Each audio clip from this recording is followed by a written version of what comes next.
اعمال کی اصلاح کرم سے کر دے۔ الحمدللہ رب العالمین والصلاة والسلام على سید المرسلین، اما بعد فاعوذ باللہ من الشیطان الرجیم، بسم اللہ الرحمن الرحیم، الصلاة والسلام علیک یا رسول اللہ وعلى آلک واصحابک یا حبیب اللہ، الصلاة والسلام علیک یا نبی اللہ وعلى آلک واصحابک یا نور اللہ۔ درود پاک پڑھنے کے بے شمار فضائل و برکات ہیں، بہت ساری احادیث فضائل درود میں ملتی ہیں، اور درود پاک کے فضائل سنتے ہیں تو ایمان تازہ بھی ہو جاتا ہے۔ ایک ایسی خوبصورت فضیلت کہ شاید ہی کوئی ایسا مسلمان ہوگا جس کے دل میں یہ تمنا نہ ہو کہ نبی پاک علیہ الصلوۃ والسلام کا دیدار بھی نصیب ہو جائے اور اللہ کرے آقا سے ملاقات بھی نصیب ہو جائے۔ نبی پاک سے ملاقات، سبحان اللہ، صحابہ نے کی نا، کیسا دیدار تھا کہ جو ایمان کی حالت میں دیکھتا تھا تو صحابی کے درجے پر پہنچ جاتا تھا۔ صحابی کی تعریف کیا ہے؟ What is the definition of صحابی؟ کہ جس نے ایمان کی حالت میں نبی پاک کا دیدار کیا یا ان کی صحبت اٹھائی اور ایمان کی حالت میں اس کا انتقال ہو گیا۔ اچھا، یہ درجہ جب مل گیا کسی کو تو کیسا درجہ ملا کہ دنیا کا کوئی غوث، کوئی کتب، کوئی ابدال، کوئی ولی وہ کسی صحابی کے مرتبے تک نہیں پہنچ سکتا۔ اور آپ کو پتہ ہے ایسے بھی صحابہ گزرے ہیں جنہوں نے ایک بھی نماز نہیں پڑھی، جنہوں نے ایک بھی روزہ نہیں رکھا۔ جی ہاں، یہ کیسے ہوا؟ غزوات ہوتے تھے نا مسلمانوں کی، غیر مسلموں سے جب لڑائی ہوتی تھی تو کچھ لوگ آتے نبی پاک کے پاس۔ ایک واقعہ کتابوں میں بھی لکھا کہ ایک شخص آیا اور اس نے کہا کہ حضور اگر میں ایمان لے آؤں اور غزوے میں جا کر شرکت کروں، شہید ہو جاؤں تو میرے لیے کیا حکم ہے؟ آقا نے فرمایا تمہیں بھی جنت ملے گی۔ کلمہ پڑھا اور لڑنے چلے گئے اور شہید ہو گئے، کوئی نماز ہی نہیں پڑھی، کوئی سجدہ ہی نہیں کیا، لیکن چونکہ دیدار مصطفیٰ ہو چکا تھا، ایمان کی حالت میں جلوہ جانا دیکھ لیا تھا، تو کروڑوں نماز پڑھنے والے، سجدے کرنے والے، لاکھوں عبادتیں کرنے والے ایک طرف، اور جس نے جلوہ جانا دیکھ لیا اس کا مرتبہ ایک طرف۔ تو یہ دیدار مصطفیٰ کی برکت ہے، یہ صحبت مصطفیٰ کی برکت ہے کہ جس کو نصیب ہو گئی اس کا وہ مرتبہ ہو گیا اور پھر وہ قطعی جنتی ہو گیا۔ ہاں، جس کو گارنٹی کہتے ہیں نا، قرآن نے گارنٹی دے دی ان کے بارے میں۔ جبھی تو دعوت اسلامی والے کیا نعرہ لگاتے ہیں؟ ہر صحابی نبی، ہر صحابی، ہاں، چاہے وہ چند گھنٹے، چند منٹ پہلے مسلمان ہوئے ہوں، مگر چونکہ جلوہ جانا دیکھا، صحبت مصطفیٰ اٹھائی، تو وہ درجہ مل گیا کہ زمانے کا غوث بھی اس کا مرتبہ نہیں پا سکتا۔ تو اب سمجھو دیدار مصطفیٰ کی بات ہے۔ ایک عشق والی بات بھی کہہ دیتا ہوں۔ بہت پہلے مجھے ایک شخص نے ایک بات کہی تھی، وہ کہتے ہیں نا کچھ باتیں دل میں گھر کر جاتی ہیں۔ انہوں نے ایک بات کہی تھی کہ مدینہ شریف میں ملاقات ہوئی تھی اور انہوں نے ایک جملہ کہا کہ پتہ ہے کدھر آئے ہو؟ مدینے جاتے ہیں لوگ، شاپنگ کر رہے ہوتے ہیں، ہنسی مذاق کر رہے ہوتے ہیں، گھوم پھر رہے ہوتے ہیں، اور انہوں نے فرمایا پتہ ہے کدھر آئے ہو؟ اگر 1450 سال پہلے آ جاتے تو صحابی بن جاتے۔ ایک جملہ کہا انہوں نے، لیکن سمجھ والوں کے لیے بہت بڑی بات ہے کہ یہی تو ہوتا تھا نا کہ آقا کے زمانے میں لوگ دور دور سے آتے تھے، ایمان لاتے تھے، دیدار کرتے تھے، صحابی بن جاتے تھے۔ ہم 1450 سال بعد والے لوگ ہیں، ہمیں صحبت مصطفیٰ میسر نہیں، مگر مدینہ تو ہے نا، اس کا مقام کیا ہے سمجھو۔ تو اب پھر آتا ہوں اپنی بات کی طرف کہ ملاقات مصطفیٰ، صحبت مصطفیٰ، جی ہاں، آپ کو بھی مل سکتی ہے، مجھے بھی مل سکتی ہے۔ وہ کیسے؟ نبی پاک صلی اللہ تعالی علیہ وسلم نے خود فرمایا کہ جو کوئی شخص، حدیث پاک کا مضمون ہے، مجھ پر روزانہ 50 بار درود پاک پڑھے گا، کل بروز قیامت میں اس سے مصافحہ فرماؤں گا۔ ہائے ہائے، مصافحہ کس سے؟ سرور کائنات سے صلی اللہ تعالی وسلم۔ دیدار ہونا بڑی بات ہے، آقا فرمانے میں مصافحہ کروں گا، اللہ اکبر۔ اور قیامت کے دن نبی پاک کا جسم اقدس جس سے ٹچ ہو جائے اس کا کام کیسا بن جائے گا؟ آؤ یہ پوچھو حضرت انس سے. حضرت انس رضی اللہ عنہ صحابی رسول ہیں. آپ کے گھر میں ایک دسترخوان تھا، ایک بڑا سا رومال تھا. جب بھی اس رومال کو دھونے کی ضرورت پیش آتی تھی نا، تو حضرت انس کیا کرتے تھے، اس رومال کو آگ میں ڈال دیتے اور تھوڑی دیر بعد باہر نکالتے تو میل جل جاتا تھا، کپڑا صاف ہو جاتا تھا. ہم کیا کرتے ہیں، واشنگ مشین میں ڈالتے ہیں، وہ آگ میں ڈالتے تھے. کسی صحابی نے کہا حضور یہ کون سا طریقہ ہے میل صاف کرنے کا؟ آپ نے فرمایا بات یہ ہے کہ ایک بار سرکار دو عالم صلی اللہ تعالی علیہ وآلہ وسلم میرے گھر تشریف لائے تھے. میرے آقا نے اس کپڑے کو ہاتھ لگایا ہے، جب سے ہاتھ لگایا ہے دنیا کی آگ اثر ہی نہیں کرتی ہے. اب مجھے بتاؤ، جب کپڑے پر نبی پاک ہاتھ لگا لیں، دنیا کی آگ اثر نہ کریں، جس مسلمان سے ہاتھ ملا لیں اس کا کیا حال ہو جائے گا؟ پھر جہنم کی آگ نے کیا کرنا ہے؟ وہ نعت کا شعر ہے نا، آقا کا گدا ہو اے جہنم میں تو بھی سن لے، وہ کیسے جلے جو کہ غلام مدنی ہو، سجلے جو کہ غلام مدنی ہو.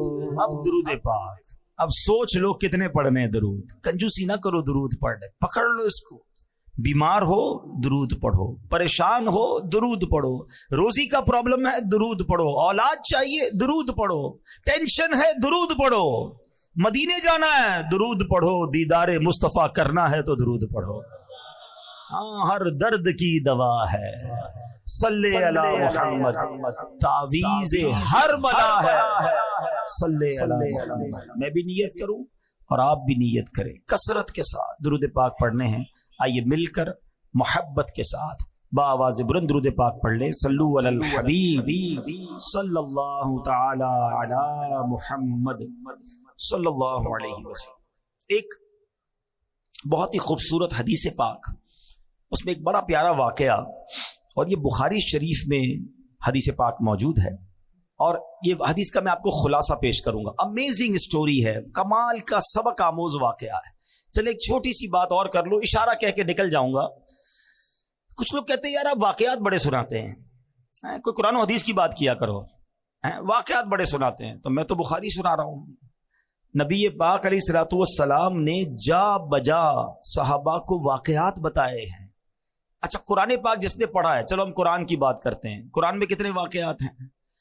100 سے زیادہ واقعات قرآن میں. سورہ بقرہ کو بقرہ کیوں کہتے ہیں؟ بقرہ کہتے ہیں گائے کو، اس میں گائے والا واقعہ ہے. سورہ نمل چونٹی کی سورت، چونٹی کا واقعہ ہے. ٹھیک ہے جناب. سورہ کہف میں 3 واقعات موجود ہیں. ٹھیک ہے نا. تو واقعات ہی واقعات ہے، 100 کے قریب واقعات. سورہ یوسف پورا حضرت یوسف علیہ السلام کی سیرت کا واقعہ موجود ہے. تو نہ جانے کیوں ان کو پرابلم ہے. ایکچولی پہلے سمجھے بات، قرآن میں واقعات کیوں ہیں، حدیث میں واقعات کیوں ہیں. اب سائنس جا کر سمجھی ہے. اب آپ دیکھیں بچوں کو کوئی بھی بات سکھانی ہوتی، کوئی سٹوری سناتے ہیں اسکول میں. کیوں سناتے ہیں؟ سٹوری سے بات سمجھ آ جاتی ہے، فٹ ہو جاتی ہے ادھر. یہ انسان کی سائیکی ہے، انسان کی نفسیات ہے. قرآن کا اسلوب ہے، قرآن کا انداز ہے کہ سمجھانا ہے تو پچھلی قوموں کے واقعات قرآن نے بیان کیے، پھر سمجھایا انہوں نے ایسا کیا تم نہ کرنا، ورنہ وہ برباد ہوئے تم بھی برباد ہو جاؤ گے.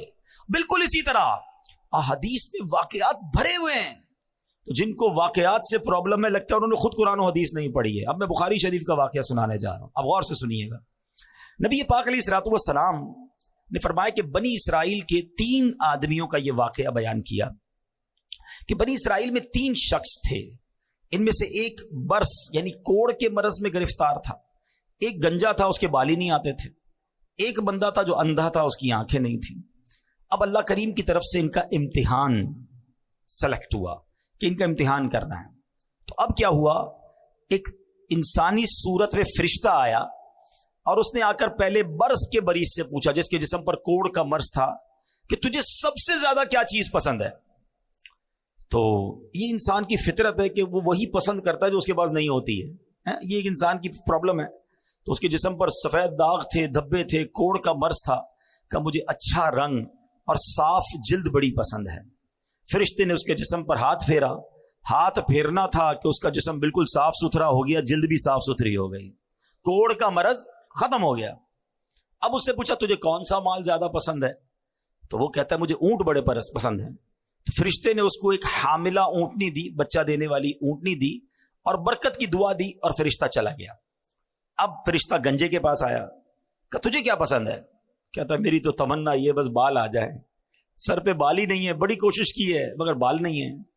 تو فرشتے نے اس کے سر پر ہاتھ پھیرا, بہترین بال آ گئے, بڑا خوبصورت بال آ گئے. کہا اچھا بتا مال کون سا پسند ہے؟ تو وہ کہتا ہے کہ بس مجھے ایک گائے بڑی پسند ہے. اس زمانے میں جانور مال ہوتا تھا. اب بھی جو گاؤں گوٹھ کے لوگ ہیں نا, شاید شہر والوں کو سمجھنا آ رہا ہو کہ پیسے مانگنے تھے, گاڑیاں مانگنی تھی, کیا کسی نے اونٹ مانگا, کسی نے گائے مانگی. گاؤں گوٹھ کے لوگوں کے لیے اب بھی یہ ان کا مال ہوتا ہے. ہم شہر والے ہمیں شاید اس کا اندازہ نہیں. بہرحال اس نے کہا کہ مجھے گائے بڑی پسند ہے. فرشتے نے حاملہ گائے, جو بچہ دینے والی گائے تھی, اس کو دی, برکت کی دعا دی اور آگے چلا گیا. اب تیسرے کے پاس پہنچا فرشتہ. وہ کون تھا؟ اندھا. تو فرشتے نے پوچھا کہ تجھے کیا پسند ہے؟ کہتا ہے اندھے کو کیا چاہیے؟ آنکھیں چاہیے, میں تو دیکھ ہی نہیں سکتا دنیا میں کیا ہو رہا ہے, کاش مجھے آنکھیں مل جائیں. فرشتے نے اس کی آنکھ پر ہاتھ پھیرا, دعا دی, اس کی آنکھیں روشن ہو گئی. پوچھا کون سا مال پسند ہے؟ وہ کہتا مجھے بکریاں بڑی پسند ہیں. فرشتے نے اسے حاملہ بکری دی, بچہ دینے والی بکری دی, اور دعا کی, برکت کی, اور چلا گیا. اب اللہ کا کرنا دیکھیں کہ جو برس والا تھا اس کو اونٹنی دی تھی, گنجے کو بال بھی دی اور گائے بھی دے دی, اندھے کو آنکھیں بھی مل گئیں اور بکریاں بھی مل گئیں. اب اللہ پاک نے اتنی برکت دی کہ تینوں کے پاس ریوڑ کے ریوڑ ہو گئے, یعنی دوسرے لفظوں میں وہ لاکھوں پتی ہو گئے, کروڑ پتی ہو گئے. اب کچھ عرصے کے بعد وہی فرشتہ دوبارہ گیا ان کے پاس, اور اب اور شکل میں گیا, ایک غریب آدمی کی شکل بنا کر. اور وہ جو برس والا تھا, کوڑی تھا, جس کو برس بھی ٹھیک ہو گیا, بہت ساری اونٹنیاں بھی ہو گئی. تو کہا میں غریب آدمی ہوں. فرشتہ اس کے پاس جا کے کہتا ہے اور میرے پاس کچھ کھانے پینے کو نہیں, زیادہ راہ بھی نہیں ہے. اللہ تعالیٰ نے تجھے کتنی خوبصورت جلد دی ہے, کتنا خوبصورت جسم دیا ہے, اتنے سارے اونٹ بھی دیے ہیں, ایک اونٹ مجھے دے دو تاکہ میں بھی منزل تک پہنچ جاؤں. یہ سن کر وہ ناشکرا انسان بولتا ہے کہ میرے خرچے بہت زیادہ ہیں, میں تجھے کچھ نہیں دے سکتا. اب فرشتہ کہتا ہے میں تجھے جانتا ہوں, تو وہی تو نہیں جس کو کوڑ کی بیماری تھی, لوگ تجھ سے نفرت کرتے تھے, تو غریب اور محتاج تھا, پھر اللہ پاک نے تجھے مال دیا. ایک اجنبی سے ایسی باتیں سننے کے بعد اس کو ڈر جانا چاہیے تھا, مگر وہ اکڑ کے کیا کہتا ہے, ایسا بالکل نہیں ہے, یہ مال تو مجھے وراثت میں ملا ہے. اللہ اکبر. اب فرشتے نے جب اس کی ناشکری والے الفاظ سنے نا, تو کہا اگر تو اپنی بات میں جھوٹا ہے اور اگر ایسا ہی ہے تو اللہ تجھے ویسا ہی کر دے جیسا پہلے تو تھا. اب فرشتہ گنجے کے پاس آیا, اس کے پاس بھی مال, اس کے پاس بہت ساری گائیں, سر پر بال بھی ہیں. اس نے کہا کہ مجھے اللہ کی راہ میں کچھ دے دو, ایک گائے مجھے دے دو, میں غریب آدمی ہوں. کہ نہیں میں تمہیں کچھ نہیں دے سکتا. کہ تو وہی تو نہیں جس کے سر پر بال بھی نہیں تھے اور کچھ مال بھی نہیں تھا, اللہ نے تجھے دیا. کہتا نہیں مجھے وراثت میں ملا ہے, یہ میں نے سب کمایا ہے. فرشتے نے کہا اگر تو جھوٹا ہے تو بھی ویسا ہی ہو جائے جیسا پہلے تھا. اب تیسرے کے پاس آیا, اندھے کے پاس, آنکھیں مل چکی تھی, غریب مسافر بن کر کہتا ہے کہ اللہ نے تجھے آنکھ کی نعمت بھی دی ہے, میں اسی رحمان کا تجھے واسطہ دیتا ہوں, مجھے ایک بکری دے دو تاکہ میں اپنی منزل پر پہنچ جاؤں. اچھا وہ جو اندھا تھا نا, جو آنکھ والا ہو گیا, اس کو اپنا دور یاد آ گیا کہ ایک زمانے میں میں بھی بڑا غریب تھا, میرے پاس بھی کچھ نہیں تھا. آج ایک غریب میرے دروازے پر آیا ہے, وہ بولا بھائی میں تو پہلے اندھا تھا, اللہ نے مجھے آنکھیں دی, یہ کرم رب نے کیا. ارے میرے پاس کچھ بھی نہیں تھا, یہ اللہ نے مجھے سارا مال دیا ہے, یہ میری بکریاں ہیں, جتنی چاہیے اس میں سے تم اٹھا کر لے جاؤ. اللہ اکبر. وہ فرشتہ کہتا ہے تمہارا مال تمہیں مبارک ہو, یہ سارا مال اپنے پاس رکھ, تینوں کا امتحان لیا گیا تھا, تیرے لیے اللہ پاک کی رضا ہے اور تیرے دونوں دوستوں یعنی کوڑی اور گنجے کے لیے اللہ پاک کی ناراضی ہے. یہ بخاری شریف کا واقعہ ہے, یہ حدیث پاک ہے, مگر کتنا درس ہے اس میں ہمارے لیے. ہم روتے ہیں اللہ کی بارگاہ میں, ہم گر گڑاتے ہیں, بلکہ سچی بات یہ کہ 10 سال پرانا والا وقت یاد کرو نا, کہ پہلے جیسے ہم ہیں تقریباً لوگوں کو اللہ نے پہلے سے اچھا کر دیا ہے, آسانیاں دے دی ہیں, بہتریاں آ گئی ہیں, مگر زبان ہے کہ شکر ادا نہیں کرتی ہے, زبان ہے کہ ناشکری ختم نہیں ہو رہی. اور پھر لوگ کہتے ہیں میں نے کمایا ہے, یہ میری محنت ہے, یہ میرا سارا کمایا ہوا ہے. ارے میں اور آپ کیا چیز ہے؟ جو دیا ہے وہ رب نے دیا ہے. خدا کی قسم اللہ نہ چاہتا نا ہم الٹے بھی لٹک جائیں, کچھ نہیں مل سکتا. ہم نے دیکھا ہے بڑی محنت کرنے والے لوگ, نہیں ملنا ہوتا نہیں ملتا, اور جب اللہ نصیب میں لکھ دے تو بندے کو پتہ ہی نہیں ہوتا کدھر سے آ رہا ہے. یہ سب دینے والی ذات رب کی ہے. کبھی زندگی میں ناشکری مت کرنا. اے میرے پیارے اسلامی بھائیو, یہ مال بڑی خطرناک چیز ہے. یہ انسان کو مغرور بنا دیتا ہے. مال کے سبب انسان غفلت کا شکار ہو جاتا ہے. مال کی وجہ سے بہت سارے گناہوں کا دروازہ کھل جاتا ہے. یہاں تک کہ مال بعض اوقات برے خاتمے کا سبب بھی بن جاتا ہے. البتہ یہ تمام مال کی برائیوں کی جو جڑ ہے نا, وہ جڑ پتہ ہی کیا ہے؟ جب انسان اس سارے مال کو اپنی ملکیت سمجھ لے, جب آدمی مال کو اپنی ذاتی ملکیت سمجھتا ہے, خون پسینے کی کمائی سمجھتا ہے, تو اب غرور آنا شروع ہو جاتا ہے. اللہ اکبر, خود پسندی آنا شروع ہو جاتی ہے. میں نے کیا ہے. نہیں جناب, اللہ کرے کہ اچھا ایسے لوگوں کو پتہ ہے پھر معاذ اللہ زکوٰۃ بھی ٹیکس لگتی ہے. زکوٰۃ اور صدقہ میں نے کمایا اور اللہ کی راہ میں دے دوں. جب میرا ہے, میں نے کیا, میں کیسے دے دوں؟ اور ایک وقت آتا ہے زکوٰۃ دینے کا بھی جی نہیں چاہتا ہے. اے میرے پیارے اسلامی بھائیوں, ہم میں سے کوئی بھی سونے کا چمچ لے کر منہ میں پیدا نہیں ہوا. ہم جب دنیا میں آئے تھے تو خالی ہاتھ تھے. ارے جسم پر لباس بھی نہیں تھا. رب نے ہمارے ماں باپ کے دلوں میں رحم ڈالا, انہوں نے لباس پہنایا, انہوں نے کھانا کھلایا, مگر عطا کس نے کیا؟ وہ رب نے کیا. کاش ہمارا یہ ذہن بن جائے کہ جو کچھ میرے پاس ہے وہ میرا نہیں ہے, میرے رب نے دیا ہے, یہ اللہ کی عطا ہے, وہ جب چاہے واپس لے سکتا ہے. میں آپ کو ریسنٹ مثال دے دیتا ہوں نا, پرانی باتیں تو چھوڑو.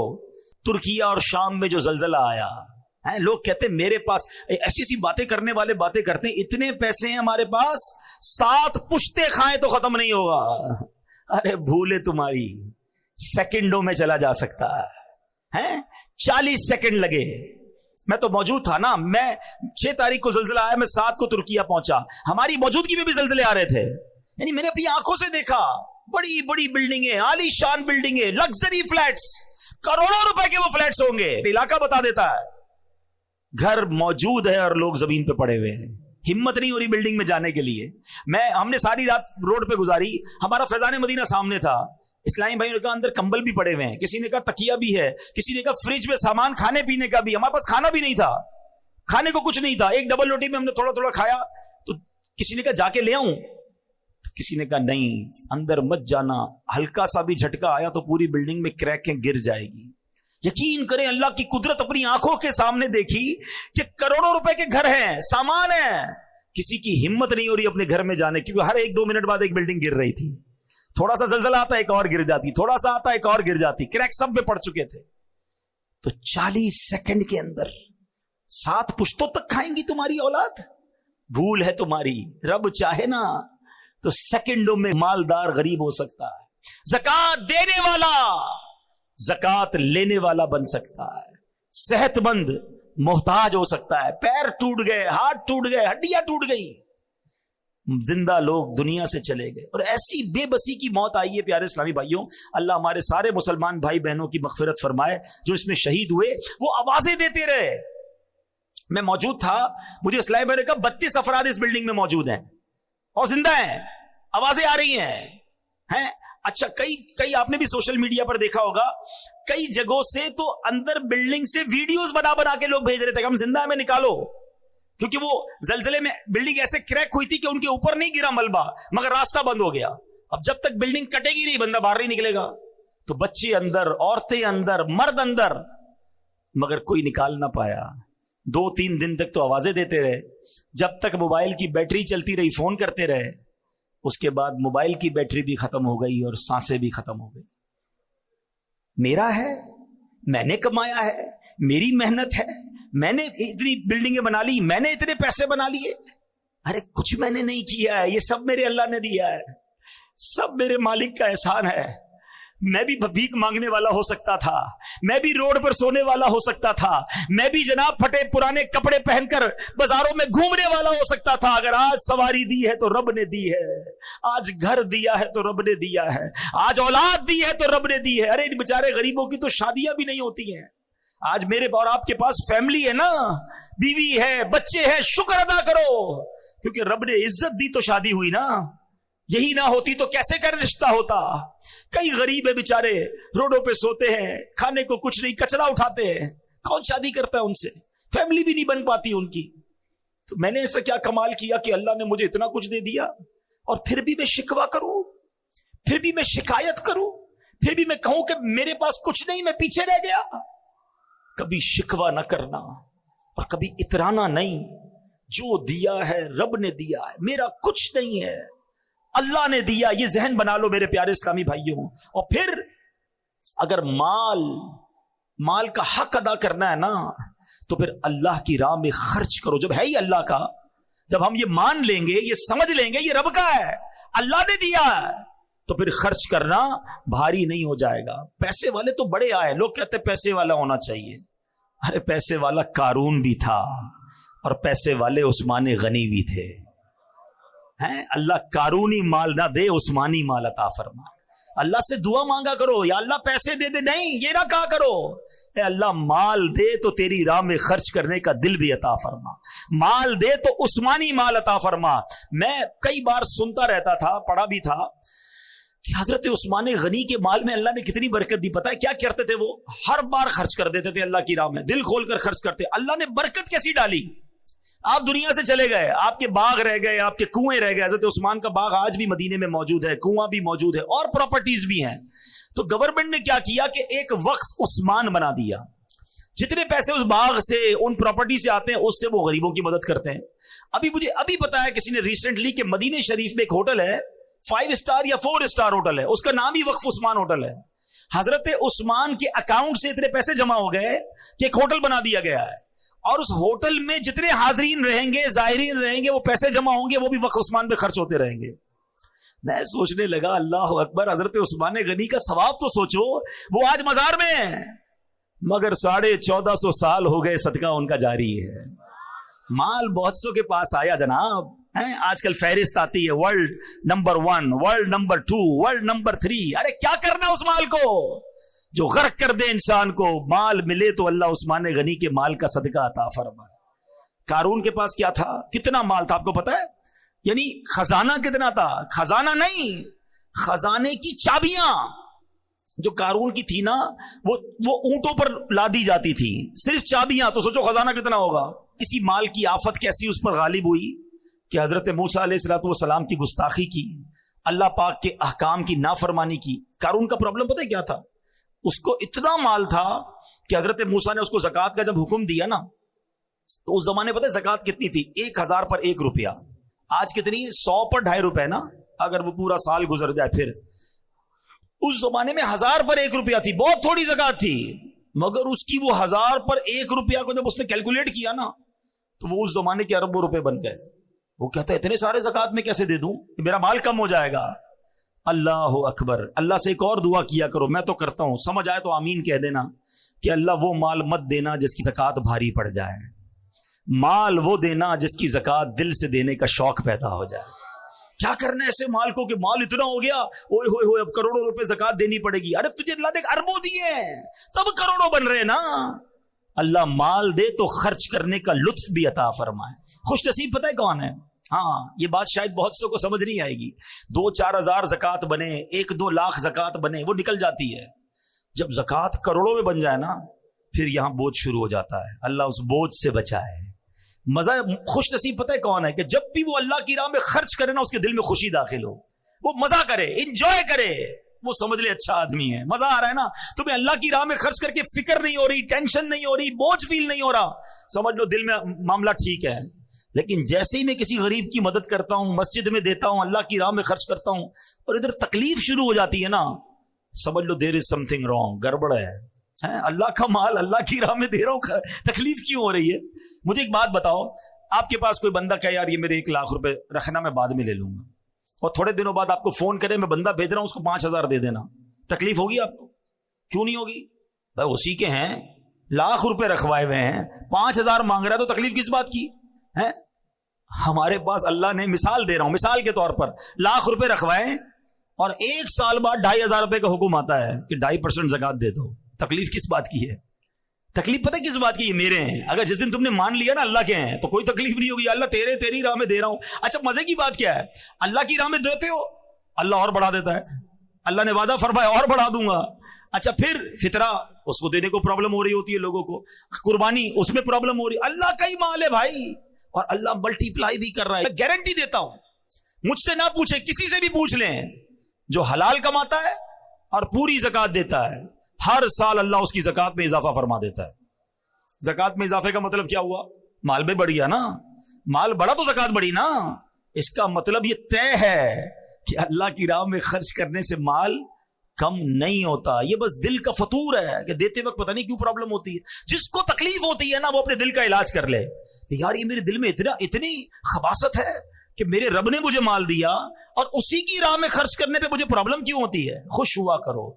سچی بات یہ ہے, میں نے کئی سال پہلے ایک جملہ کہا تھا, دوبارہ کہہ دیتا ہوں, اللہ کرے میرے بھی دل میں بیٹھ جائے, آپ کے بھی دل میں بیٹھ جائے, کہ جب بھی اللہ کی راہ میں خرچ کیا کرو نا, سجدہ کیا کرو, شکر ادا کیا کرو, یا اللہ تیری مہربانی, تو نے دینے والا بنایا, مانگنے والا نہیں بنایا. ہاں یہ رب کی مہربانی ہے. اور جس دن تم دینے والے خوشی والے بن گئے نا, اللہ یہ ہاتھ دینے والا ہی رکھے گا, کبھی مانگنے والا نہیں بنائے گا, کیونکہ تمہیں دینے میں خوشی ہو رہی ہے. پرابلم جن کو ہوتی ہے نا, جن کو زکات بوجھ فیل ہوتی ہے, وہ اپنا علاج کرے. تو قارون کا یہی پرابلم تھا. اس کا نتیجہ کیا نکلا؟ قرآن کہتا ہے فَخَسَفْنَا بِهِ وَبِدَارِهِ الْأَرْضِ فما كان له من فئة ينصرونه من دون الله وما كان من المنتصرين. قرآن کہتا ہے تو ہم نے اسے اور اس کے گھر کو زمین میں دھسا دیا, تو اس کے پاس کوئی جماعت نہ تھی جو اللہ کے مقابلے میں اس کی مدد کرتی, اور نہ وہ خود اپنی مدد کر سکا. اب ذرا غور کیجئے. اچھا اس کے اندر ایک اور پرابلم پتہ ہے کیا تھی؟ قرآن ہی بتاتا ہے, قال انما اوتیته على علم عندي. قارون کہتا تھا کہ یہ تو مجھے ایک علم کی بنا پر ملا ہے جو میرے پاس ہے. وہی والی بات, میں نے کمایا ہے, میں نے محنت کی ہے, میں نے جناب بڑا کمپیوٹر کا کورس کیا جب جا کے پیسے بنے, میں نے فلاں یونیورسٹی کی ڈگری لی ہے نا تب جا کے 2 لاکھ روپے کی نوکری ملی ہے. ارے میں نے کتنے سال کاریگر کے ساتھ بیٹھ کر کام سیکھا ہے تب جا کے میرا یہ کارخانہ بنا ہے. یہی ہم کہتے ہیں نا, یہ والا علم تھا, یہ والی سورس تھی. قارون نے بھی یہی کہا, میرے پاس ایک علم ہے, اس علم کی وجہ سے مجھے یہ خزانہ ملا. اللہ اکبر. یہی بری سوچ تھی, یہی اس کی باطل سوچ تھی کہ قارون غضب الہی کا شکار ہوا اور برے خاتمے میں مبتلا ہو گیا. کچھ نہیں ہے میرے پاس, جو دیا ہے رب نے دیا ہے. فقط اللہ کی مہربانی سے تمہیں ترقی مل رہی ہے. ہمیشہ میرے پیارے اسلامی بھائیوں یہ ذہن رکھیے گا. ارے سبحان اللہ, علامہ ابو الحسن شاذلی فرماتے ہیں کسی شے کے متعلق ملکیت کا دعویٰ کرنے اور دل میں اس کی ملکیت کا خیال لانے سے بچو, کیونکہ جو بندہ ملکیت کا دعویٰ کرتا ہے وہ کامل مومن نہیں ہوتا. اللہ پاک تو خود فرماتا ہے ان اللہ اشتری من المؤمنین انفسهم واموالهم, بے شک اللہ نے مسلمانوں سے ان کے مال اور جان خرید لیے ہیں. ہم تو بک چکے ہیں بھائی, جنت کا سودا ہوا ہے نا, اللہ کے حبیب نے سودا کروایا ہے. ہم نے اپنے مال اور اپنا جان اللہ کی بارگاہ میں بیچ دیا ہے. تو جب ہمارا ہے ہی کچھ نہیں تو پھر دعویٰ کیسا؟ اللہ کرے کہ ہمارا یہ ذہن بن جائے. اچھا ایک اور خوبصورت بات, ابھی جو میں مثال دے رہا تھا کہ کوئی بندہ 1 لاکھ روپے ہمارے پاس رکھوائے اور 5,000 روپے مانگے تو ہمیں کیا کہے گا؟ آپ کی مہربانی, آپ نے 5,000 دے دیے. نہیں کہے گا نا, اسی کے پیسے تھے, اس نے مانگے. مگر اللہ کی شان دیکھو, مال دیا رب نے, احسان کیا رب نے, اور اب جب ہم اللہ کی راہ میں خرچ کرتے ہیں تو اللہ قرآن میں کیا فرماتا ہے؟ سبحان اللہ, میرے رب کی شان کریمی دیکھو. اللہ قرآن میں فرماتا ہے من ذا الذی یقرض اللہ قرضا حسنا. ہے کوئی جو اللہ کو قرض حسن دے؟ ارے ذرا سوچے, یا اللہ تیرا مال ہے, ہماری کیا اوقات کہ تجھے قرض دیں؟ اللہ فرماتا ہے کوئی جو اللہ کو قرض حسن دے؟ فَيُضَاعِفَهُ لَهُ أَضْعَافًا كَثِيرًا, تو اللہ اس کے لیے بہت گنا بڑھا دے. وَاللَّهُ يَقْبِضُ وَيَبْسُطُ, اور اللہ تنگی اور کشائش یعنی کھول دیتا ہے. وَإِلَيْهِ تُرْجَعُونَ, اور تمہیں اسی کی طرف پھر جانا ہے. اللہ اکبر. تفسیر صراط الجنان میں اس آیت کے تحت ہے کہ راہ خدا میں اخلاص کے ساتھ خرچ کرنے کو قرض سے تعبیر فرمایا. یہ اللہ کا کمال درجے کا لطف و کرم ہے, کیونکہ بندہ بنایا ہوا اسی کا, مال اس کا عطا فرمایا ہوا, حقیقی مالک وہ, جبکہ بندہ اس کی عطا سے مجازی ملک رکھتا ہے. مگر قرض سے تعبیر کیوں کی گئی؟ علماء نے بڑی بحث کی. اللہ یہ فرما دیتا ہے کوئی جو اللہ کی راہ میں خرچ کرے, یہ کیوں فرمایا ہے کوئی جو اللہ کو قرض دے؟ اس کی پتہ وجہ کیا ہے؟ علماء کہتے ہیں جب بندہ کسی کو تحفہ دیتا ہے نا, گفٹ کرتا ہے, تو واپسی کی امید نہیں ہوتی ہے. دے دیا نا. اور کسی کو قرضہ دیتا ہے تو کیا ہوتا ہے؟ واپس ملے گا. کب دو گے بھائی؟ مہینے کے کتنے دو گے؟ گارنٹی کیا ہے؟ قرضہ الگ ہے، تحفہ الگ ہے. رب نے یہ نہیں فرمایا ہے کو جو اللہ کی راہ میں دے دے، فرمایا ہے کو جو اللہ کو قرض دے. سمجھ رہے ہو بات کو؟ اس کا مطلب یہ ہوا، یہ وعدہ کیا جا رہا ہے تم میری راہ میں خرچ کرو، میں تمہیں بڑھا کے واپس لوٹاؤں گا. ملنا ہی ملنا ہے، واپس آنا ہے. کاش یہ بات، یہ فارمولا سمجھ آ جائے. بلکہ سچی بات بتاؤں، اگر کوئی غریب بیٹھا ہے نا میرا بھائی، روزگار کا پرابلم ہے، قرضے میں ڈوب گیا ہے، کوئی پرابلم آ گئی ہے، یہ مت سمجھو کہ میں اللہ کی راہ میں کیسے خرچ کروں گا. بلکہ قبلہ مفتی قاسم صاحب نے ایک بڑی پیاری بات تفسیر قرآن صراط الجنان میں لکھی کہ دنیا بھر کے امیروں کا جائزہ لینا تو میجورٹی یعنی اکثریت ان میں کہیں نہ کہیں اچھے کام میں کچھ نہ کچھ خرچ کر رہی ہوتی ہے، اس لیے ان کا مال بڑھ رہا ہوتا ہے. اور دنیا بھر کے غریبوں کا سروے کرے نا تو اکثریت ان میں وہ جو اللہ کی راہ میں خرچ نہیں کرتی کہ میں تو پہلے ہی غریب، میرا کیا کام خرچ کرنا. فرمایا اس لیے غربت سے نکل نہیں پا رہا. اگر غریب بھی اپنی حیثیت کے مطابق خرچ کرنا شروع کر دینا، اللہ نے وعدہ کیا ہے کہ یہ قرضہ ہے، اللہ کے حبیب نے وعدہ فرمایا کہ کم نہیں ہوگا، تمہارا مال تمہیں پھر لوٹایا جائے گا، بڑھا کے لوٹایا جائے گا، ملٹیپلائی کر کے لوٹایا جائے گا. چاہے 1 روپے سے شروع کرو، چاہے 5 روپے سے شروع کرو، کسی غریب کی مدد، کسی دینی کام میں خرچ کرتے رہا کرو. وہ کیسے لوٹاتا ہے اب ذرا سنتے جانا. میں مختصراً 1-2 حدیثیں اور 1-2 واقعات سناتا ہوں. صحابی رسول حضرت ابو ہریرہ رضی اللہ تعالیٰ عنہ سے روایت ہے. اللہ اکبر، یہ بھی بخاری شریف کی حدیث ہے. اللہ پاک کے آخری نبی رسول ہاشمی صلی اللہ تعالیٰ علیہ وسلم نے فرمایا، ایسا کوئی دن نہیں جس میں بندے سویرا کریں اور 2 فرشتے نہ اتریں جن میں سے ایک کہتا ہے الہی سخی کو زیادہ اچھا عوض دے، اور دوسرا کہتا ہے الہی کنجوس کو برباد کر دے. یعنی آپ ذرا سوچیں، فرشتہ روز بد دعا کیسے دے رہا ہے؟ کنجوس کو بربادی دے، کہ جو نہیں خرچ کرتا اللہ کی راہ میں، جو کنجوسی کرتا ہے. اور جو سخی ہے اس کے لیے کون دعا کر رہا ہے؟ فرشتہ دعا کر رہا ہے. آج میں اور آپ کسی عالم دین، کسی بزرگ، کسی پیر صاحب کو ڈھونڈتے ہیں نا، حضرت ذرا دعا کر دے، خاص مسئلہ ہے، دعا کر دیں. ارے تم اللہ کی راہ میں خرچ کرنا شروع کرو، صبح سویرے فرشتے دعا کریں گے تمہارے لیے، اور فرشتوں کی دعائیں حاصل ہو سکتی ہیں. اللہ کرے یہ بات سمجھ آ جائے. اللہ اکبر. نبی پاک کی ایک اور حدیث ہے، ہر شخص بروز قیامت اپنے صدقے کے سائے میں ہوگا یہاں تک کہ لوگوں کے درمیان فیصلہ فرما دیا جائے. حضرت یزید بن ابو حبیب رحمت اللہ تعالی علیہ سے مروی ہے کہ حضرت مرثد بن ابو عبداللہ رحمت اللہ تعالی علیہ اہل مصر میں وہ پہلے شخص تھے جو شام کے وقت مسجد میں جایا کرتے. راوی فرماتے میں جب بھی آپ کو مسجد میں جاتے دیکھتا، آپ کے ہاتھ میں کچھ نہ کچھ صدقے کے لیے روٹی ہوتی، پیسے ہوتے، کچھ نہ کچھ ضرور ہوتا تھا.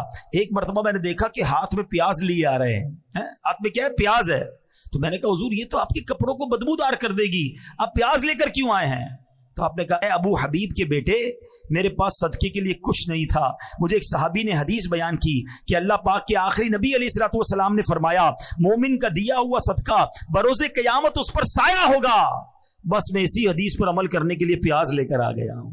کچھ نہ کچھ دیتا رہوں، مجھے قیامت کے دن اپنے صدقے کے سائے میں رہنا ہے. اپنی یہ عادت بناؤ میرے پیارے اسلامی بھائیوں، روزانہ ہے. الحمدللہ آپ کو پتہ ہے دعوت اسلامی والے بڑا پیارا سا ایک مدنی صدقہ باکس دیتے ہیں، وہ گھر میں رکھ لو. روز گھر سے نکلتے ہوئے 1 روپیہ کچھ نہ کچھ خود ڈالیں، اپنے بچوں سے ڈلوائیں. صدقہ بیماریاں دور کرتا ہے، صدقہ بلائیں دور کرتا ہے، صدقہ آفتیں دور کرتا ہے. پتہ ہے روایتوں میں آتا ہے بلا اترتی ہے اور بندہ صدقہ کرے نا، صدقہ اسے روک لیتا ہے. اب صدقے اور بلائی میں لڑائی شروع ہو جاتی ہے، مگر بلا کو صدقہ بندے پر اترنے نہیں دیتا ہے. اچھا پھر ہمارا کانسیپٹ بھی بڑا نرالا ہے. ہم کہتے ہیں یار مولانا صاحب نے بیان کیا تھا صدقہ کرو پیسے بڑھ جائیں گے. میں تو روز صدقہ کر رہا ہوں، پیسے بڑھتے ہی نہیں ہیں. وہی 1000 روپے کی سیل ہے، 10 گنا ملٹیپلائی ہو کر ملے گا. آج 100 روپے دوں گا تو کل ملٹیپلائی ہو کے 2000 ہونی چاہیے تھی، وہ 100 روپے بھی چلے گئے، سیل بھی اتنی ہی ہے. تو اب پرابلم پتہ ہے کیا کہ ہمارا مائنڈ سیٹ مال کو ملٹیپلائی کرنے میں. اب میں آپ سے سوال کرتا ہوں، آپ 100 روپے صدقہ کریں، اس کے بدلے 1000 روپے مل جائیں، یہ اچھا؟ یا باہر روڈ پہ نکل کر آپ کا ایکسیڈنٹ ہونا تو اللہ نے وہ ایکسیڈنٹ بچا لیا، آپ کی ٹانگ ٹوٹنے والی تھی اللہ نے اس سے بچا لیا، دکان میں آگ لگنے والی تھی اللہ نے اس سے بچا لیا. اللہ بہترین فیصلہ کرنے والا ہے نا. کسی کے مال میں برکت دے دی جاتی، کسی سے بلائیں ڈال دی جاتی ہیں. صدقہ بلائیں بھی تو ٹالتا ہے نا. تو ہم جب خیر سے گھوم رہے ہیں نا، مصیبتوں سے بچ رہے ہیں. اور کبھی کبھی آپ نے دیکھا ہوگا آپ کے بچہ گرتے گرتے رک جاتا ہے، آپ کسی سیڑھی سے گرتے گرتے بچ جاتے ہیں. کبھی ٹریفک میں اچانک آپ رکتے اور گاڑی نکلتی ہے, آپ کہتے ہیں یار بچ گیا, ایسے ہی بچ گئے. یہ کوئی نیکی تھی, یہ کوئی دعا تھی, یہ اللہ کی رحمت تھی, تمہیں بچایا گیا, شکر ادا کرو. ہیں یار فلاں برابر دکان میں آگ لگی, میری دکان میں کچھ نہیں ہوا. ایک صاحب خود بتا رہے اپنا واقعہ کہ میں 25 رمضان کو دعوت اسلامی کے مرکز آیا کچھ اچھی رقم لے کر, اور میں نے وہاں پر آ کر وہ عطیات دے دیے. کہتے ہیں 26 رمضان کو میری فیکٹری پر اتنی بڑی آفت آئی کہ میرے کروڑوں روپے برباد ہو سکتے تھے. اس کی میں ڈیٹیل نہیں بتاتا, لیکن 1 روپے کا مجھے نقصان نہیں ہوا. کہتے میں حیران ہو گیا, میرے دوست حیران ہیں کہ یار یہ والی پرابلم جس کی بھی فیکٹری میں ہوئی اس کے کروڑوں برباد ہوئے, تیرے کیسے بچ گئے؟ کہتے میرا ایمان ہے, میں نے 25 تاریخ کو جا کر اللہ کی راہ میں خرچ کیا, اللہ نے اگلے دن میرے اوپر سے وہ آفت ڈال دی. ہاں یہ آنکھوں سے دیکھتا ہے بندہ کہ ہم اللہ کی راہ میں خرچ کرتے رہا کریں. سبحان اللہ. اب آئیے میرے پیارے اسلامی بھائیوں, ایک اور واقعہ سناتا ہوں, مزید ایمان جو ہے وہ تازہ ہو جائے کہ بزرگان دین کیسا اپنے دل کے اندر جو ہے وہ یقین رکھتے تھے اور کس طرح اللہ کی راہ میں خرچ کرتے تھے. اپنے دور کے ابدال ابو جعفر بن خطاب رحمت اللہ تعالی فرماتے ہیں, میرے دروازے پہ ایک سائل نے صدا لگائی. ایک غریب آیا, اس نے پیسے مانگے. میں نے زوجہ سے پوچھا کچھ ہے تمہارے پاس؟ جواب ملا 4 انڈے ہیں. تو میں نے کہا مانگنے والے کو دے دو. اس نے 4 انڈے اس سوالی کو دے دیے. سائل انڈوں کی خیرات لے کر چلا گیا. اب کیا ہوا, تھوڑی دیر گزری تھی کہ ان کے دوست نے ایک ٹوکری بھیجی. تو گھر والوں سے پوچھا اس پہ کل کتنے انڈے ہیں؟ کہا 30. کہ تم نے تو فقیر کو 4 انڈے دیے تھے, یہ 30 کس حساب سے آئے؟ یقین دیکھیں کہ 1 کے 10 کا وعدہ ہے, ہم نے دیے 4 ہیں اللہ کی راہ میں, 30 کیسے آئے؟ تو کہتی ہے 30 انڈے پورے ہیں, 10 انڈے ٹوٹے ہوئے ہیں. تو حضرت علامہ یافعی یمنی کہتے ہیں کہ یہ تو بتاؤ کہ تم نے جو دیے تھے اس میں کیا پوزیشن تھی؟ تو کہا حضور مسئلہ یہ ہے کہ میں نے جو 4 انڈے دیے تھے نا وہ 3 پورے تھے, 1 ٹوٹا ہوا تھا. تو 1 ٹوٹے ہوئے کے بدلے 10 ٹوٹے ہوئے آئے ہیں, اور 3 سالم دیے تو اس کے بدلے 30 آئے ہیں.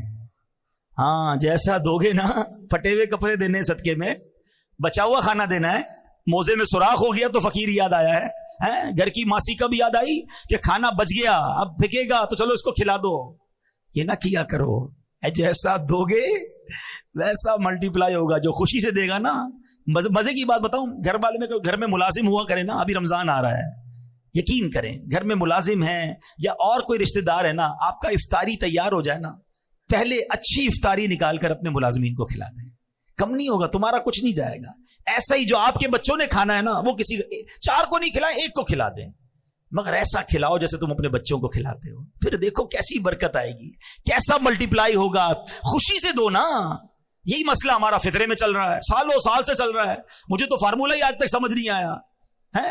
اللہ پاک ہمارے مفتی منیب الرحمان صاحب کو سلامت رکھے, بچپن سے سنتے آ رہے ہیں حضرت جو فطرہ اعلان کرتے تھے ہم وہ فطرہ دے دیتے تھے. پہلے 25 روپے تھا, 30 روپے تھا, 50 ہوا, 100 ہوا, 150 ہوا ہے, اب 250 300 ہو جائے گا. وہ اللہ کے بندے پوری حدیث تو سنو نا, وہ بھی اعلان 4 فطرے فرماتے ہیں. کیا ہوتا ہے, اب تو دعوت اسلامی کے مدنی مرکز سے بھی اعلان ہوتا ہے فطرے. حدیث پڑھو نا, حدیث میں نبی پاک نے 4 قسم کے فطرے بیان کیے, کشمش کا, جو کا, کھجور کا, اور پھر گندم کا. ہم نے کون سا دینا ہے؟ سب سے سستا والا, گندم کا. ٹھیک ہے غریب آدمی دے گندم کا, کوئی منع نہیں, اس کا فطرہ ادا ہو جائے گا. مگر جس کو روز افطار میں اجوا کھجور چاہیے, سموسے بھی چاہیے, اس کو شربت بھی چاہیے, VIP کھانا چاہیے, اور فطرہ دیتے وقت سب سے سستا والا, اپنے دل سے پوچھو نا یہ میں ٹھیک کر رہا ہوں کیا؟ کبھی ایسا ہوتا ہے کہ ہم عید کا جوڑا لینے جائیں اور دکاندار سے کہیں یار سب سے سستا والا کپڑا دکھاؤ؟ میں دوبارہ عرض کر رہا ہوں, غریب آدمی کی بات نہیں کر رہا, جس کو اللہ نے نوازا ہے, کپڑے بہترین والے لینے, جوتے بہترین والے لینے ہیں, بچوں کے کپڑے اچھے لینے ہیں. فطرہ کون سا؟ لوئسٹ کیٹیگری والا. یہ ناشکری ہے. اللہ کی بارگاہ میں دیتے وقت تمہیں کم والی چیز کیوں یاد آتی ہے؟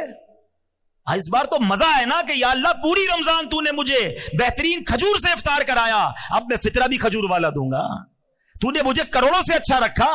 اچھا میرے اور آپ کے پیسے اللہ کو تھوڑی جا رہے ہیں, اللہ کو ضرورت بھی نہیں ہے, یہ یاد رکھنا. ہاں ادھر دل دیکھا جاتا ہے کہ یہ بندہ مجھ سے محبت کرتا ہے یا مال سے محبت کرتا ہے. جب میری باری آتی ہے تو سب سے گھٹیا مال یاد آتا ہے. ہمارا مائنڈ سیٹ تو اتنا عجیب ہے پیارے اسلامی بھائیوں. مثال کے طور پہ ابھی جمعے کی نماز میں امام صاحب اعلان کریں کہ ذرا اللہ کی راہ میں خرچ کرو. آپ کو جناب آج سخاوت کا جو ہے نا دریا جوش مار رہا ہے, چلو یار آج 100 روپے دے دیتے ہیں. آپ نے اپنا پرس نکالا, 100 روپے کے 2 نوٹ ہیں اس کے اندر, ایک کڑک والا ایک پرانا والا. سچ بتاؤ کون سا مسجد کے ڈبے میں ڈالتے ہو؟ پرانا والا. کیوں مطلب وجہ بتاؤ نا. کڑک والا 110 روپے کا نہیں ہے, وہ بھی 100 روپے کا ہے. نیا میرے پاس رہ جائے, یہ پرانا والا اللہ کی راہ میں چلا جائے. اس سے چیک کر لو, اپنا پیرامیٹر چیک کر لو کہ جب بھی اللہ کی بارگاہ میں دینے کی باری آتی ہے نا, مجھے پرانی گھٹیا پھینکنے والی چیز کیوں یاد آتی ہے؟ کھانا بچ گیا تو اللہ کے نام پہ یاد آئے گا, ارے بھائی اچھا کھانا بھی کھلا دو نا. کپڑے پرانے ہو گئے تب کوئی فقیر یاد آئے گا. اللہ کی راہ میں خوشی سے دو. 4 پارے کی پہلی آیت ہے, لن تنالوا البر حتى تنفقوا مما تحبون. اللہ فرماتا تم اس وقت تک بھلائی تک نہیں پہنچ سکتے جب تک اپنی پیاری چیز اللہ کی راہ میں خرچ نہ کر دو. اچھا جب صحابہ نے یہ آیت سنی نا, کوئی آتا کہتا حضور یہ باغ ہے نا, میری ساری پراپرٹی میں یہ باغ مجھے بڑا پسند ہے, یہ اللہ کی راہ میں دیتا ہوں. حضور میرے سارے مال میں یہ گھوڑا مجھے بڑا پسند ہے, میں یہ اللہ کی راہ میں دیتا ہوں. جو بیسٹ پسند تھا نا وہ دیا کرتے. ہمیں جو پسند نہیں ہے وہ اللہ کی راہ میں بانٹنا ہے. کتنا فرق ہے. کیسے ہوگا مجھے بتاؤ نا, مسئلہ حل کیسے ہوگا؟ خوشی کے ساتھ بیسٹ اللہ کی راہ میں دو اور دل سے دو. اچھا بعض اوقات پتہ ہے کچھ لوگ کیا کہتے ہیں, یار جو مجھے پسند ہے نا وہ ایک ہی ہے, میرے پاس وہ چیز ایک ہی ہے, وہ دے دوں گا تو چلی جائے گی. تمہارے پاس ایک ہے نا, میرے اللہ کے پاس ایک تھوڑی ہے. تم دو, اللہ تمہیں اس سے اچھی عطا فرما دے گا نا. تو صحابہ کرام تو ایسے تھے کہ بہترین چیز خرچ کرتے تھے. ہم کیا کرتے ہیں, بلکہ ہمارا تو ایسا عجیب مائنڈ سیٹ ہے. کسی کے 4 بچے ہو نا, ایک بچہ بڑا ہوشیار, سبق پورا یاد کرتا ہے, اس کو ڈاکٹر بنائیں گے. دوسرا بچہ گھر کے کھلونے بھی خود ٹھیک کر لیتا ہے, بڑا دماغ ٹیکنیکل ہے, اس کو انجینئر بنائیں گے. تیسرا بچہ حساب کتاب میں بڑا تیز ہے, اس کو اکاؤنٹنٹ بنائیں گے. چوتھا بچہ بہت شرارتی, کچھ بھی یاد نہیں کرتا, بلکہ زبان بھی اس کی توتلی ہے, صحیح بات بھی سمجھتا نہیں ہے, اس کو مدرسے میں ڈال دیتے ہیں. یار آپ سوچو یار یہ کیا ہو رہا ہے. یعنی ہمارے گھر میں جو بچہ ہمارے کام کا نہیں وہ اللہ کی راہ میں دینا ہے. یہ بہت بڑی عجیب بات ہے. سچ بتاؤں, گھر کا بہترین بچہ عالم دین بناؤ. ہاں ایسا بچہ جو ذہین ہونا, یار اس کو مفتی بناؤں گا, یہ پوری دنیا میں جا کے دین کا ڈنکا بجائے گا. ہم کہتے ہیں ہمارے علماء آؤٹ ڈیٹڈ ہیں, ہمارے علماء اس طرح بات نہیں کرتے جس طرح لوگوں کو بات کرنی چاہیے. اور علماء بنانے کے لیے بچے کون سے دے رہے ہو؟ دونوں اپنے خاندان کا بہترین بچہ کہ جو عالم بن کر پوری دنیا میں دین کا ڈنکا بجائے, تب مزہ آئے گا نا. آپ را مٹیریل کون سا دیتے ہو مدرسے میں؟ تو یہ عجب ذہن بن گیا ہے. تو میرے پیارے اسلامی بھائیوں, جب رب کی بارگاہ میں دینے کی باری آئے نا, خوش دلی کے ساتھ, مزے کے ساتھ, بہترین دو. وہ دل دیکھتا ہے کہ یہ میرا بندہ مجھ سے پیار کرتا ہے یا مال سے پیار کرتا ہے. انڈے دیے تھے نا, جو پورے انڈے تھے اس کے بدلے پورے آئے, جو ٹوٹے تھے اس کے بدلے ٹوٹے انڈے آئے. آئیے میرے پیارے اسلامی بھائیوں, اب بیان ختم کرنے سے پہلے ایک اور پرابلم بھی ہے جو مال دیتے وقت, صدقہ دیتے وقت ہم گڑبڑ کر جاتے ہیں. اللہ کے پیارے حبیب صلی اللہ تعالی علیہ وسلم نے خود اس کے بارے میں ہماری رہنمائی فرمائی ہے. یہ حدیث پاک سن لیں کہ ایک مرتبہ ایک شخص بارگاہ رسالت میں حاضر ہوا, عرض کی کہ حضور قیامت کے دن کون سی چیز نجات دلائے گی؟ اللہ کے حبیب علیہ السلام نے فرمایا اللہ پاک کے ساتھ بد دیانتی نہ کرنا.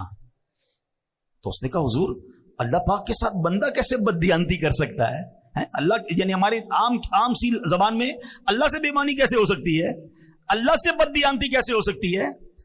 تو پیارے آقا علیہ السلام نے فرمایا کہ تم اللہ پاک اور اس کے رسول کی فرما برداری والا کام غیر اللہ کو راضی کرنے کے لیے کرو, یہ ہے بد دیانتی. بس ریاکاری سے بچتے رہو کیونکہ ریاکاری شرک اصغر ہے, اور قیامت کے دن ریاکار کو 4 ناموں سے پکارا جائے گا. اے بدکار, اے دھوکے باز, اے کافر, اے نقصان اٹھانے والے, تیرا عمل خراب ہوا, تیرا اجر برباد ہوا, آج تیرے لیے کوئی حصہ نہیں. اے دھوکہ دینے کی کوشش کرنے والے, اپنا ثواب اس کے پاس تلاش کر جس کے لیے عمل کیا کرتا تھا. یہ بڑا مسئلہ ہے. اول تو نیکی ہوتی نہیں, نیکی ہو جائے تو چھپتی نہیں, بے چینی شروع ہو جاتی ہے. پتہ تو چلے نا ماں بدولت نے اتنے پیسے دیے ہیں, ذرا امام صاحب نام لے کے اعلان کریں نا. وہ پہلے زمانے میں کیا ہوتا تھا کہ بھائی وہ اخبار میں تصویر کھنچواتے تھے, بڑا مشکل ہوتا تھا, بڑے بڑے لوگوں کی آتی تھی. اب تو ہر بندے کے اپنا اخبار ہے. پہلے کہتے نیکی کر دریا میں ڈال, اب نیکی کر سوشل میڈیا پہ ڈال. ہر چیز ویڈیو بنانی ہے, ہر چیز کی تصویر بنانی, ہر چیز لوگوں کو بتانی کہ اتنا صدقہ دیا, اتنا خیرات دیا. وہ ابھی رمضان آئے گا, پہلے بھی ہوا تھا کہ راشن کا 1 بورا ہوتا تھا, وہ غریب کو 1 بورا 5 بندے مل کے دے رہے ہیں, سب سیلفی بنا رہے ہیں, دیکھو اس غریب کی ہم نے مدد کی ہے. اس کے دل پر کیا گزرتی ہوگی؟ نہ کرو ایسا. احسان نہیں جتانا ہے. میں نے شروع میں بتایا میرا اور آپ کا جو ہے ہی کچھ نہیں, تو احسان کس بات کا جتانا؟ تو یہ ریاکاری جو ہے نا, یہ بڑا خطرناک وار ہے شیطان کا. اور صرف یہ صدقہ خیرات میں ہی, نماز والے کو بھی ریاکاری آتی ہے. میں تہجد پڑھتا ہوں, میں تو 5 ٹائم نماز با جماعت پڑھتا ہوں, کیوں بتانا ہے بھائی لوگوں کو؟ تہجد تو اکیلے میں پڑھی جاتی ہے, آپ دنیا کو بتا رہے ہیں, ٹھیک ہے نا؟ ایسی ہر روزے دار, رجب شعبان رمضان کے میں روزے رکھتا ہوں. کس نے پوچھا آپ سے بھائی؟ روزہ تو ہے ہی ایسی عبادت جب تک بتائے نہ پتہ نہیں چلتی, مگر ہمیں پیٹ میں درد شروع ہو جاتا ہے, میں نے روزہ رکھا ہے, سامنے والے کو کیوں نہیں پتا؟ چیک کرو اپنا دل. حدیث پاک میں نبی پاک نے جملہ چھوٹا نہیں فرمایا, اللہ سے بددیانتی ہے یہ, اللہ کے ساتھ بےایمانی ہو گئی نا. عبادت اللہ کی کر رہے ہیں, دکھا دوسروں کو رہے ہیں, اور دوسروں کو دکھانے کے لیے کر رہے ہیں. تو یہ نہ کریں, کہیں ایسا نہ ہو سارا سفر بیکار ہو جائے. تو اللہ کی راہ میں اس بار خرچ کریں, دل کھول کر کریں, پورا رمضان عبادت کریں, مگر ریاکاری سے بچیں. اچھا, اب آخری بات, ریاکاری والی بات ہو یا اس طرح کی کوئی بھی بات ہو نا, اتنا مردود ہے شیطان. جب ایسی بات کرتے ہیں نا, ہمیں کوئی اور بندہ یاد آتا ہے. ہاں یار, یہ حضرت صحیح کہہ رہے ہیں, وہ فلاں آدمی نا جب بھی چندہ دیتا ہے اعلان کرواتا ہے, بہت بڑا ریاکار ہے. بھائی کسی اور کے لیے میں نہیں کہہ رہا, اپنے آپ کو چیک کرو, وہ کس نیت سے کر رہا ہے وہ جانے, اس کا رب جانے. بعض صورتوں میں اعلان کرنے کی اجازت ہے. اب مثال کے طور پر میں یہاں اعلان کروں کہ بھائی میں 500 روپے دے رہا ہوں, آپ سب بھی دیں, تو میری نیت کیا ہے کہ مجھے دیکھ کر ہو سکتا ہے کچھ اور بھی دے دیں, تو مجھے ثواب ملے گا. انما الاعمال بالنیات. ہم اپنے دل سے پوچھ لیں میں کیوں اعلان کر رہا ہوں, سامنے والے کا دل چیک مت کرنا. تو ریاکاری سے بچیں, دکھلاوے سے بچیں, اور جب بھی کسی کی مدد کریں نا, احسان نہ جتائیں. یہ بہت بڑا مسئلہ ہے. قرآن کہتا ہے یا ایھا الذین آمنوا لا تبطلوا صدقاتکم بالمن والاذی. اے ایمان والو, اپنے صدقے باطل نہ کرو احسان جتا کر, تکلیف پہنچا کر. ہاں بھائی یاد ہے نا, نوکری کرنے آیا تھا میرے پاس, 2 پٹی کے چپل پہن کر آیا تھا, آج موٹر سائیکل والا ہو گیا. میرا احسان یاد ہے؟ بھول تو نہیں گیا؟ میں نے قرضہ دیا تھا, ٹھیلا لگاتا تھا, دکان والا ہو گیا. تیری بہن کی شادی کے وقت تو میرے پاس آیا تھا, میں نے تیرے کو قرضہ دیا تھا. توبہ توبہ توبہ. جو یہ کرتا ہے وہ سوچے وہ کتنی تکلیف پہنچاتا ہے اس غریب آدمی کو. ارے میرے پاس تھا کیا, اللہ کی مہربانی تھی تو میں نے اس کی مدد کی ہے, میں بھی تو کسی کے دروازے پر مدد لینے جا سکتا تھا. کبھی زندگی میں احسان مت جتانا, احسان جتانے سے اس کو تکلیف پہنچتی ہے. تمہارا صدقہ بھی ضائع ہو گیا. میں نے عمرہ کروایا تھا, میں نے اس کو حج کروایا, میں نے کچھ نہیں کیا یار, اللہ نے دیا تو سب ہوا ہے. ہمارے بزرگ کیسے مدد کرتے تھے, کبھی کبھی ایسے بھی کیا کرو کہ جس کی مدد کی نا اس کو پتہ بھی نہ چلے کہ مدد کس نے کی ہے. ہاں, اس کو پتہ بھی نہ چلے, خفیہ طور پہ اس کے پاس مدد پہنچ جایا کرتی تھی. ہم تو جناب بولتے بھائی پیسے میں نے دیے, اب روز نماز کے بعد دعا کرنا میرے لیے, اس کی ڈیوٹی لگا دیتے ہیں. ارے وہ دعا کرے نہ کرے کیوں جتا رہے ہو, اللہ تو دیکھ رہا ہے نا. اللہ نے قبول کر لیا, تمہارے وارے نیارے ہو جائیں گے. دعائیں لینے والے بنو, ہائے لینے والے نہ بنو. تو اے میرے پیارے اسلامی بھائیوں, سارا مال کس کا ہے؟ اللہ کا ہے. جو دیا وہ کس نے دیا؟ رب نے دیا. میرا کچھ بھی نہیں ہے. پہلے تو یہ ذہن بناؤ, اور پھر اللہ نے دیا ہے نا تو خرچ کریں, اپنے غریب رشتہ داروں کو دیں, دیگر مسلمان بھائیوں کی مدد کریں.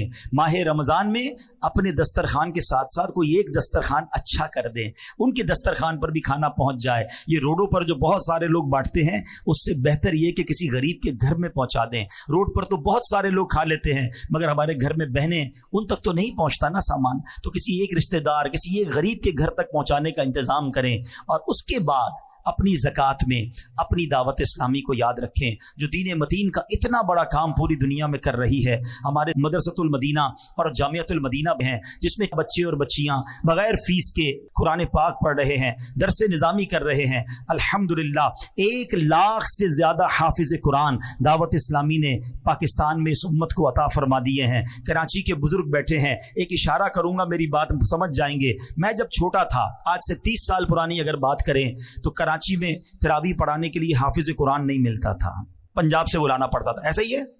اور آج مجھے بتاؤ کراچی میں کون سی گلی ہے جہاں تراویح نہیں ہو رہی ہے, کون سی بلڈنگ ہے جہاں تراویح نہیں. ایک بلڈنگ میں 3 تراویحاں ہو رہی. کیسے ہو رہی ہیں بھائی؟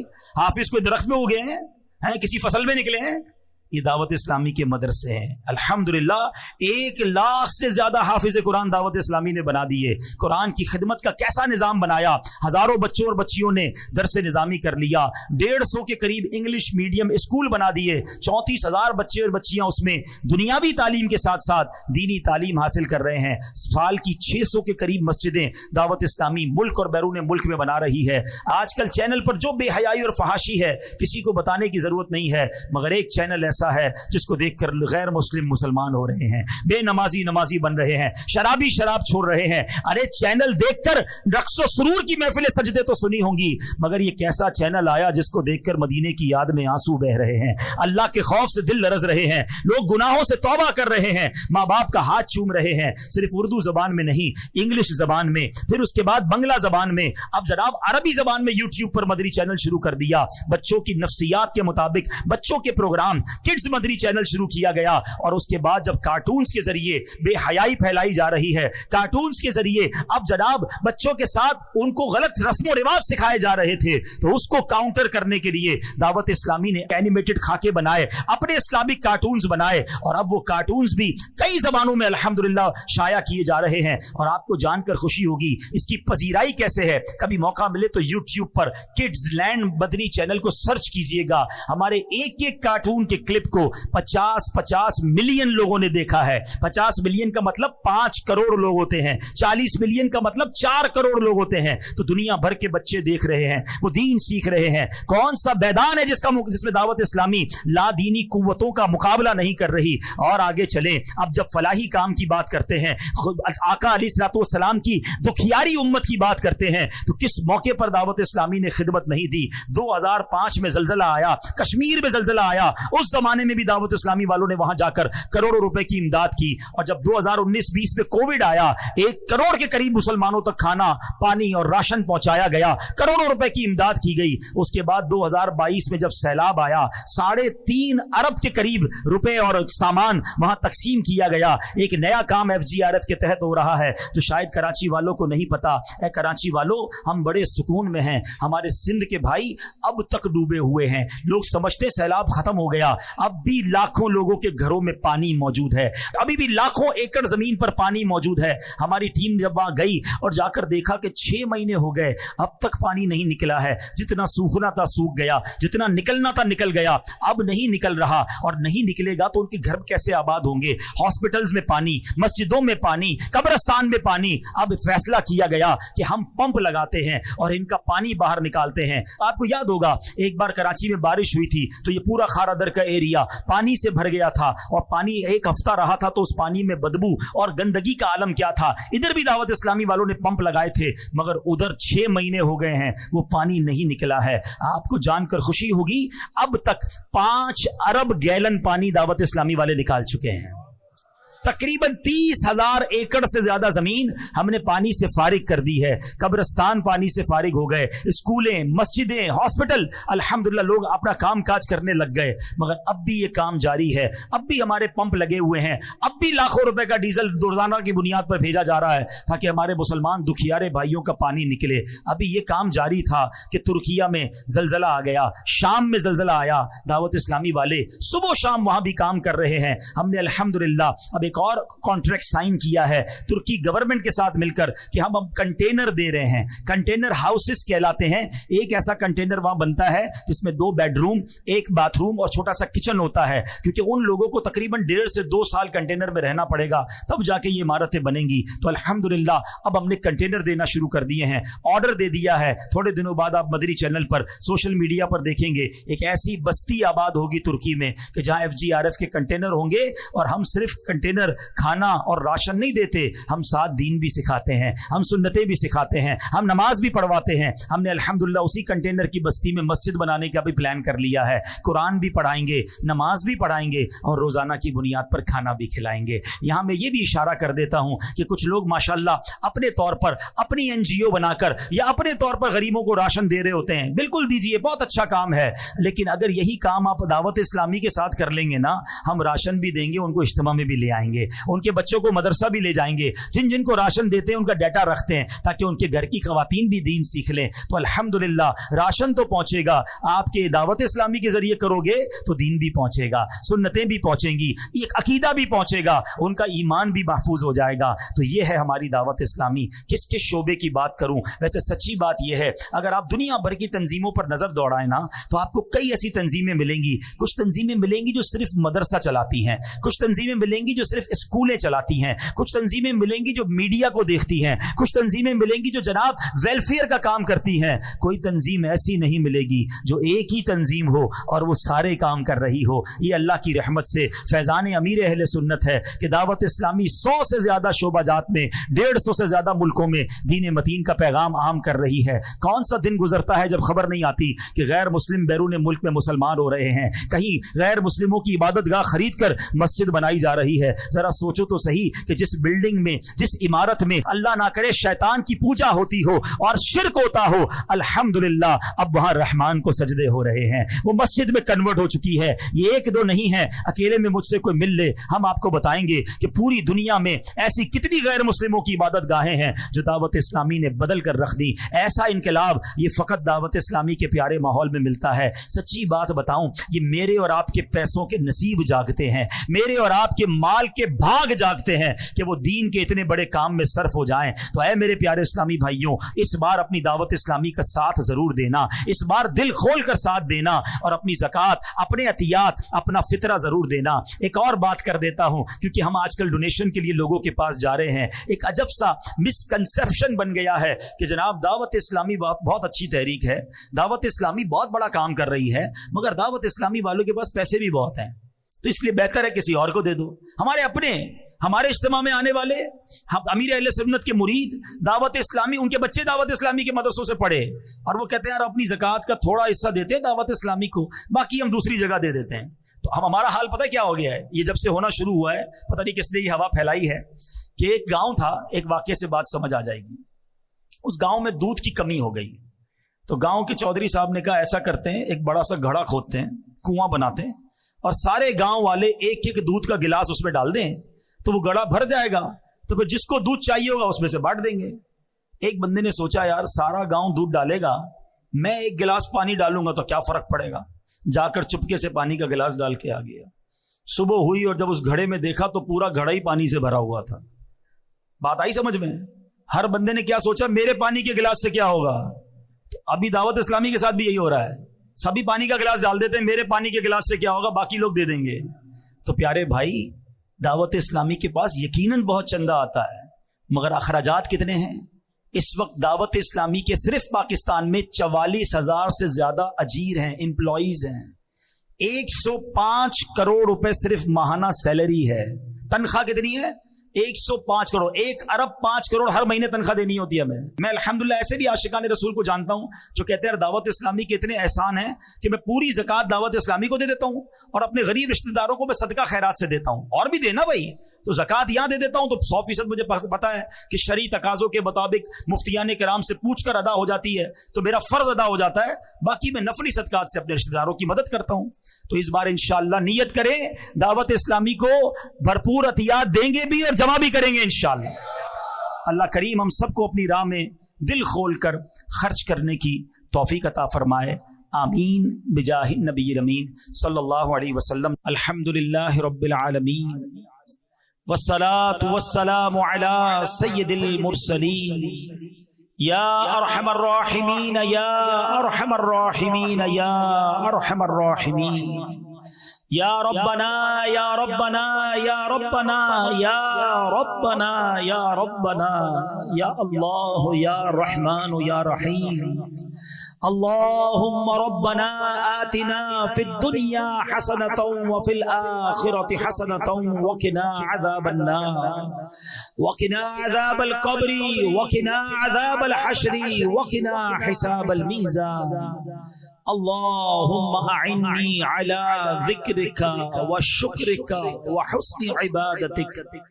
يا مقلب القلوب ثبت قلوبنا على دينك يا مصرف القلوب صرف قلوبنا على طاعتك اللهم ارزقنا ايمانا كاملا ويقينا صادقا وقلبا خاشعا وبدنا عابدا ورزقا حلالا طيبا واسعا يا الله وتوبة قبل الموت وراحة عند الموت والعفو عند الحساب والنجاة من النار والفوز بالجنة بغير حساب يا عزيز يا غفار يا رب العالمين اللهم إنا نسألك الأمن يوم الخوف ربنا حاسبني حسابا يسيرا إنك على كل شيء قدير إنك لا تخلف الميعاد اللهم ارزقنا حجا مبرورا وسعيا مشكورا وذنبا مغفورا وتجارة لن تبور يا عالم ما في الصدور أخرجنا يا الله من الظلمات إلى النور اے ڈوبتوں کو بچانے والے، اے بے کسوں کی دستگیری کرنے والے، اے گناہگاروں کی مغفرت فرمانے والے مولا، تیرے گناہگار سیاہ کار سیاہ شعار بندے تیرے دربار میں ہاتھ اٹھائے حاضر ہیں، جھولی پھیلائے ہاتھ پھیلائے تیرے گھر میں جمع ہو گئے۔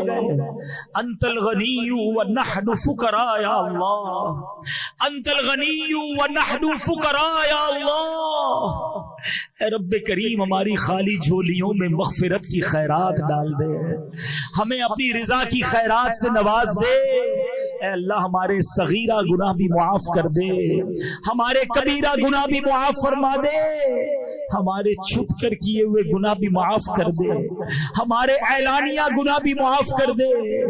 اللہم انک عفو کریم تحب العفو فاعف عنا یا کریم فاعف عنا یا غفور۔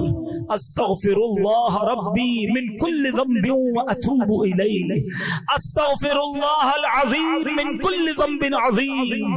اللہ جب اپنے گناہوں سے توبہ کرتے ہیں، ہماری توبہ کو اپنے دربار میں قبول فرما۔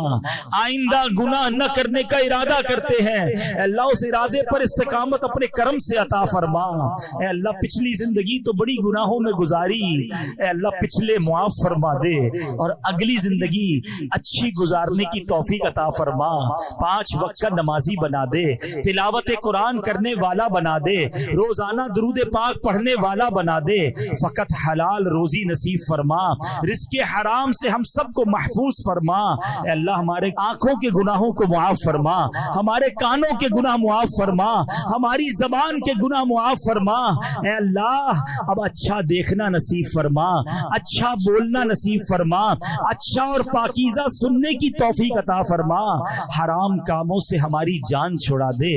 اے اللہ اے کریم مولا پروردگار، جو خوش نصیب بلا حساب جنت میں داخل ہوں گے، ان خوش نصیبوں میں ہم سب کا نام بھی تحریر فرما دے۔ اے اللہ تیرے بندے بہت دور دور سے آئے ہیں، بڑی تمنائیں لیے آئے ہوں گے، کوئی خود بیمار آیا ہے، کوئی بیمار گھر چھوڑ آیا ہے۔ اے شفا دینے والے ہمارے سارے مریضوں کو شفا عطا فرما۔ اے اللہ جو قرضوں میں ڈوبے ہیں ان کے قرضے اتر جائیں۔ اے اللہ جن کے روزی روزگار کے مسائل ہیں سب کی رزق حلال میں برکت عطا فرما۔ اے اللہ مہنگائی نے کمر توڑ دی ہے، اے اللہ سب کے دسترخوان کو وسیع فرما دے۔ اے اللہ ہمارے وطن پر بڑا مشکل اور کٹھن وقت آیا ہے، اے اللہ ہمارے وطن پر خاص نگاہ رحمت فرما۔ اے اللہ یہ مہنگائی کا سیلاب دور فرما دے، ہماری معیشت کو اپنے کرم سے سہارا عطا فرما۔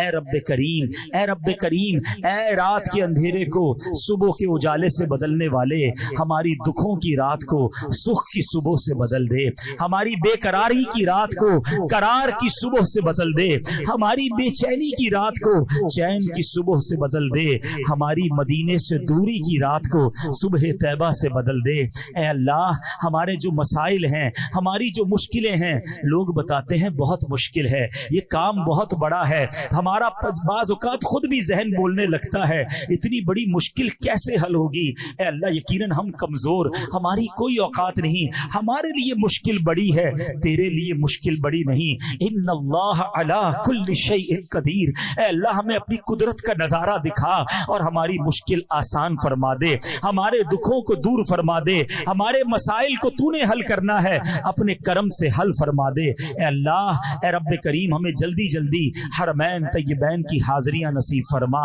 اے اللہ حاضریوں کے راستے کھول دے، ہمارے لیے حرمین کی حاضریاں آسان کر دے۔ اے اللہ ہمیں کبھی مکے مدینے سے محروم نہ کیجیو، اور رب کریم اسی سال حج بھی عطا فرما، اور جب آخری وقت آ جائے ہمیں آقا کے قدموں والی، آقا کی دید والی اور مدینہ منورہ والی موت نصیب فرما۔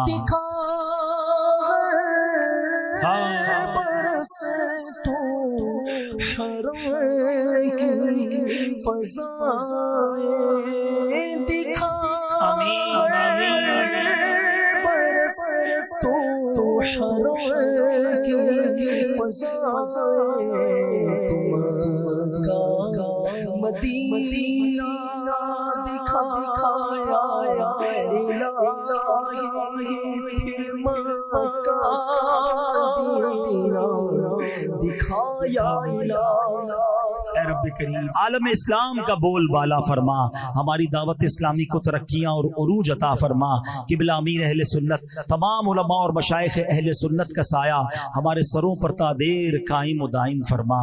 وَأُفَوِّضُ أَمْرِي إِلَى اللَّهِ إِنَّ اللَّهَ بَصِيرٌ بِالْعِبَادِ لَا إِلَهَ إِلَّا أَنْتَ سُبْحَانَكَ إِنِّي كُنْتُ مِنَ الظَّالِمِينَ۔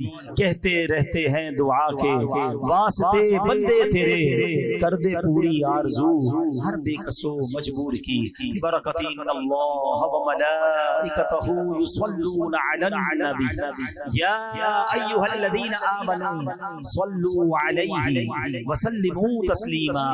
اللهم صل على سيدنا ومولانا محمد طب القلوب ودوائها وعافية الأبدان وشفائها ونور الأبصار وضيائها وعلى آله وصحبه وبارك وسلم۔